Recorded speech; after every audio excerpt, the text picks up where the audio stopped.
Hello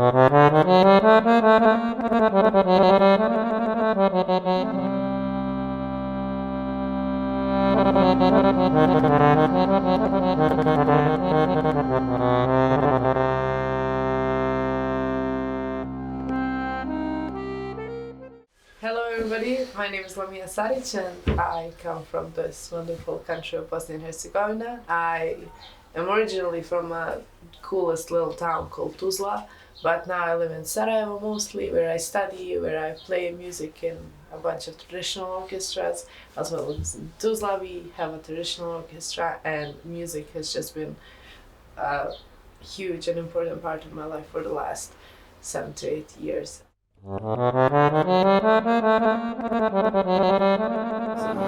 Ja sam Damir Galijašević, po zvanju magistar etnomuzikologa. I am Nejla Zunić. In Bosnian, ja sam Nejla Zunić. I play violin and I'm currently studying at Music Academy of Sarajevo. I'm studying music theory and pedagogy. And I'm playing in our orchestra in Tuzla, Balska.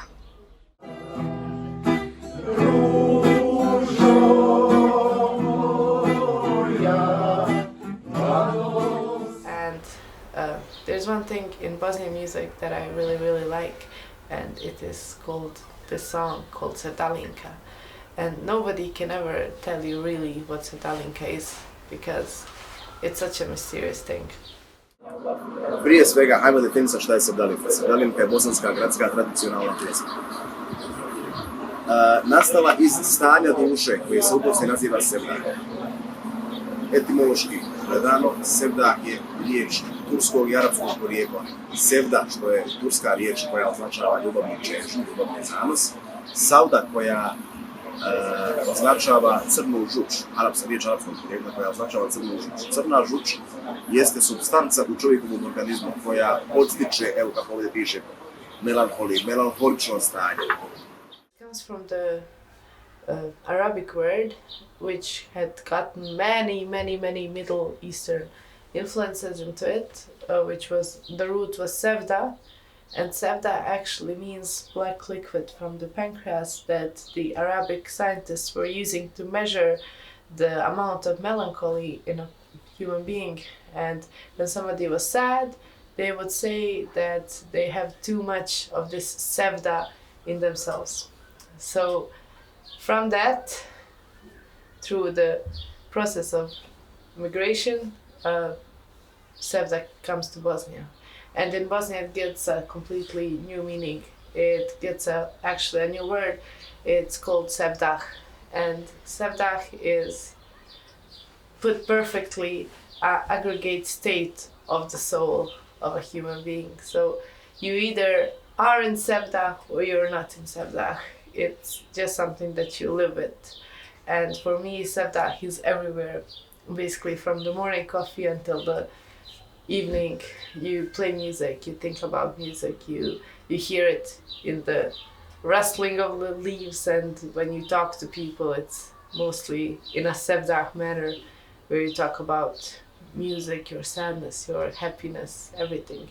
Because Sevdah and Sevdah songs, it's not the same thing, although it originates from the same word, because Sevdah is a state of your soul from which Sevdah as the song emerges.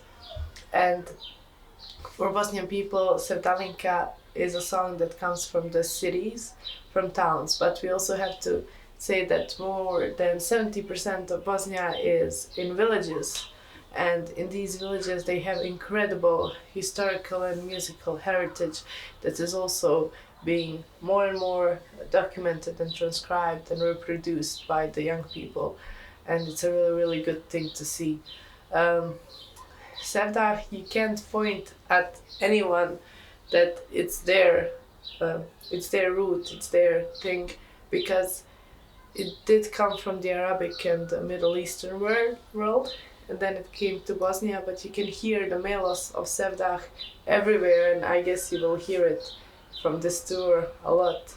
And for me, this is all Sevdah, the mix of having one civilization and a second civilization unite and the third civilization bringing birth to something totally new.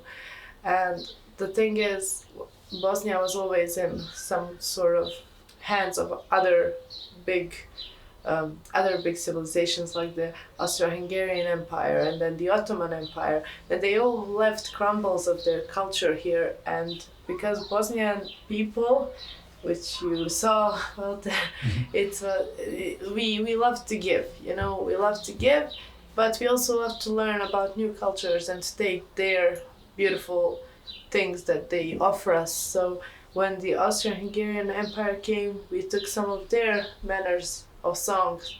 And then when the Ottoman Empire came, it was here for more than 400 years, and they left a huge footprint on the music, and it was such a good blend because you can never hear a sevdalinka without thinking it has some sort of oriental melos to it. So it's a really cool thing.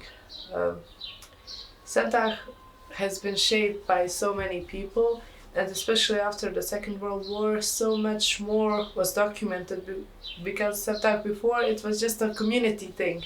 You would gather with your friends and you would play music, whatever it was. If it's a sad moment, if it's a happy moment, if you're celebrating, if you're grieving something, there's always sevdalinka to it. And this is what makes it beautiful, because when you're sad, it makes you less sad, but when you're happy, it makes you more happy. So it's good, but we also have this expression of laughing through tears. So when you're crying, when you're sad, and when you hear so good music, so much good music playing from your friends, it's really something special, and you have to laugh. And that's what makes it perfect.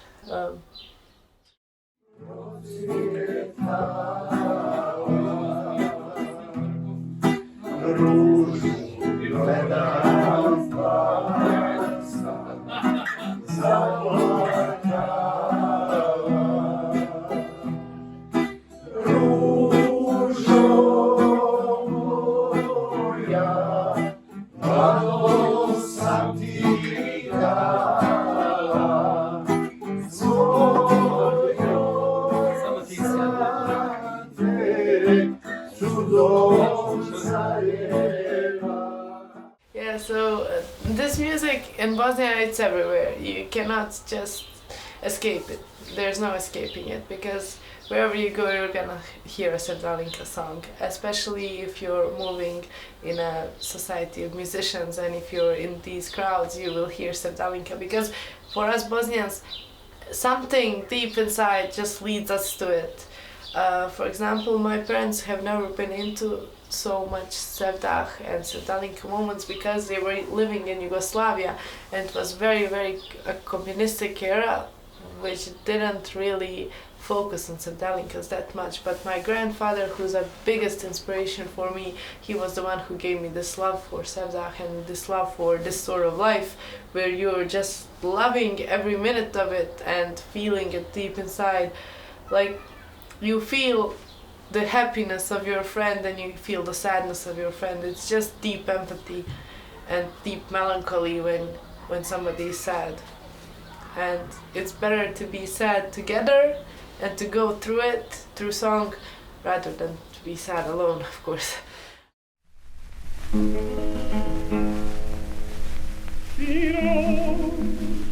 Kad se vrati topla mala, prođu pokraj bašte staroga i mama. Kada tamo u bašti u hladu jasmina s ibrikom u ruci stajaše Emina.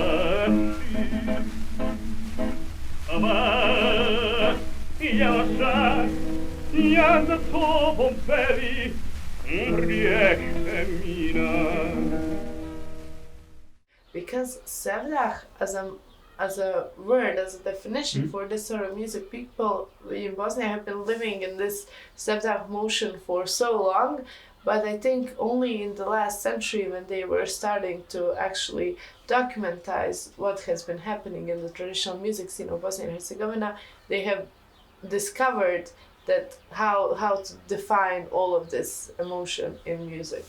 And I think that in the last century, a big influence on this was Mr. Omer Pobrić, who was also an accordionist, and he was the one who founded the Sevdah Foundation that has recorded and documented so much of Sevdah, and it's incredible. But today, when he's again not with us anymore, there are young people who are continuing his work, and that's amazing. And I think you will see Damir Galijašević, who is the president of the Sevdah Foundation today. And it's really good to see that they are continuing the work, continuing the legacy, because we need it. And there's this joke in Bosnia. It's when you are looking for the oldest Sevdalinka song, there is one that is older than America, like older than USA. And we have this joke like Sevdalinka have been older than USA.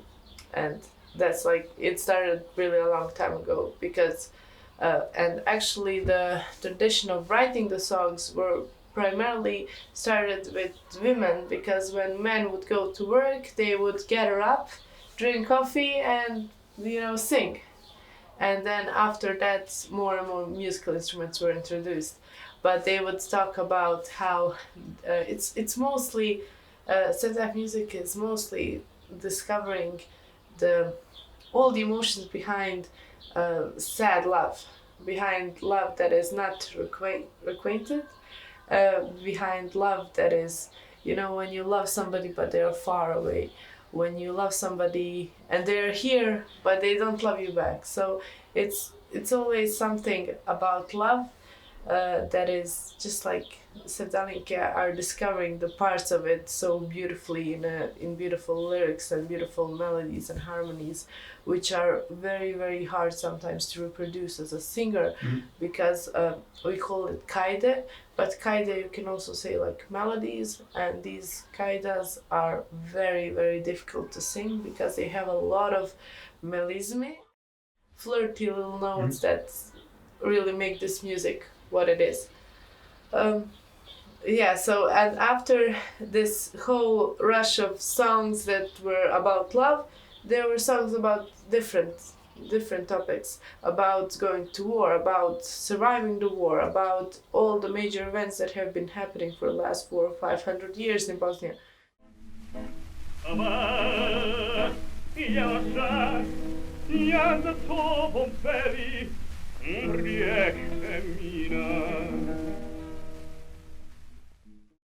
But the thing is, like, you cannot really say that Sevdah is only in Bosnia, because when people were moving from Bosnia, you can't get rid of Sevdah. So they would bring Sevdah to Serbia, to Croatia, to like you can hear also this Sevdah melodies in Portugal's Fado as well, and it's in many southern countries. And in Sandžak there's a bunch of people who are doing Sevdalinkas, really, really, let's say it Bosnian way, but who knows which way it is. Maybe we're doing it in Sandžak way, but it's the important is that there is music and there is beautiful music.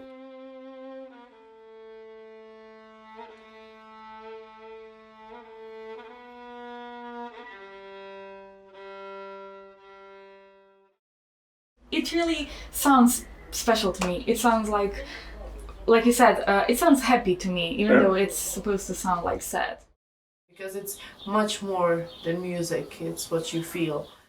But it's said that if you are a really, really good instrumentalist, somebody who's listening to you playing the melody of a song can literally feel what the lyrics are saying without you actually saying the words. So it's a huge skill to have to play this sort of music, because you cannot play Sevdah music without living the Sevdah life, without feeling deep inside, because then it's not gonna be real. You can feel when it's real, and that is the truth of Sevdalinkas. In this modern world where there's so much chaos, Sevdah brings peace. Sevdah takes you back. You can't be stressed and listening to Sevdah. You can't be working hectically and listening to Sevdah. That's just not possible. You have to be calm in your mind and living this Sevdah life. And we have another word called merak. It's also from Turkish.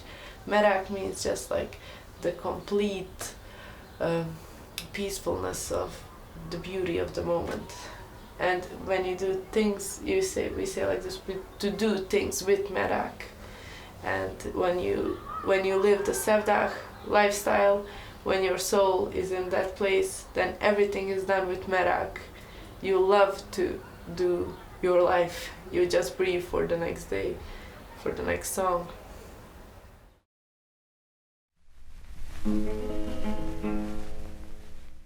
And I will now read you one, let's say, most famous Sevdalinka ever, that was written by Aleksa Šantić. But what most people don't know is that this song does speak about a lovely woman called Emina, and about her beauty and about the way that she moves, about the way that she walks and doesn't talk back to the poet. But the thing that most people don't know is that the last verse of the song was actually added subsequently to the song. So Emina is a truly traditional Bosnian name, and this poet called Aleksa Šantić, he was living in Mostar, and Emina was also living in Mostar, and she would always be watering her plants in the night, in the evening, when it's not sunny anymore. And one time he was coming back from a pool, but a Turkish bath, and he saw her watering the plants. He said, "Hello, dear Emina." She wouldn't say anything back, She was walking down her garden and just ignoring him. This made him so even more sad, even more in love. And then he was just saying about how she is so beautiful that she can even go live with the Sultan, because these were Ottoman, from the Ottoman period. And when there is this beautiful lyric, s grane vjetar dunu, pa niz pleći puste, raspleteju one pletenice guste. And it said how it paints a beautiful picture of the scene, because he says the wind blew from the plants, from the branches, and her braids, like I have it today, like her braids, they would just come out, and the hair would fall out, but the hair would be free now. And then when the hair would be free, the wind would blow an amazing smell of the flowers that she was watering. So this Aleksa, this poet, is so in love with this Emina girl. But the last verse, which is for me most important and most metaphoric of all of them, is the moment when Emina died in Mostar, because in old cities, when somebody important would die, it would go really fast through the city.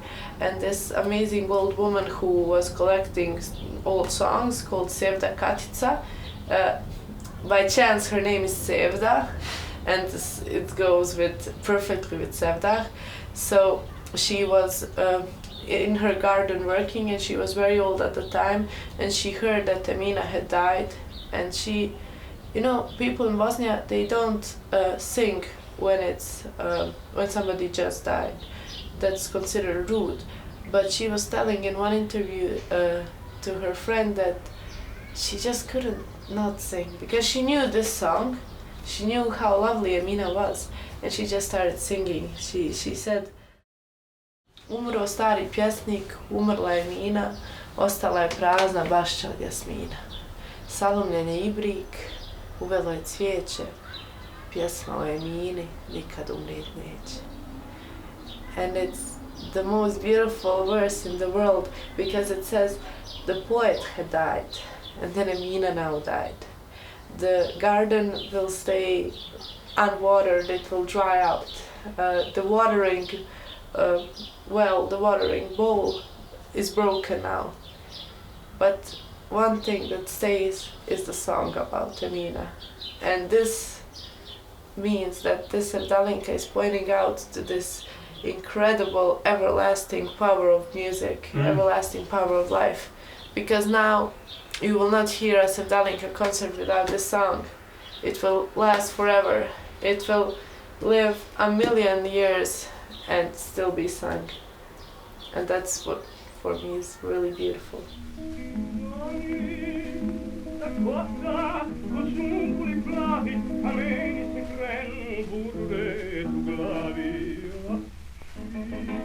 Aman, ja bašća, ja za tobom veli, umrijet, Emina. Ne potrunu je strahom i zina, al meni ne dođe lijepa Emina. Samo jednom pogledala mrko, niti je đavo, što za njome trko. A ti, aman, je bašća, ja za tobom veli, umrijet, Emina.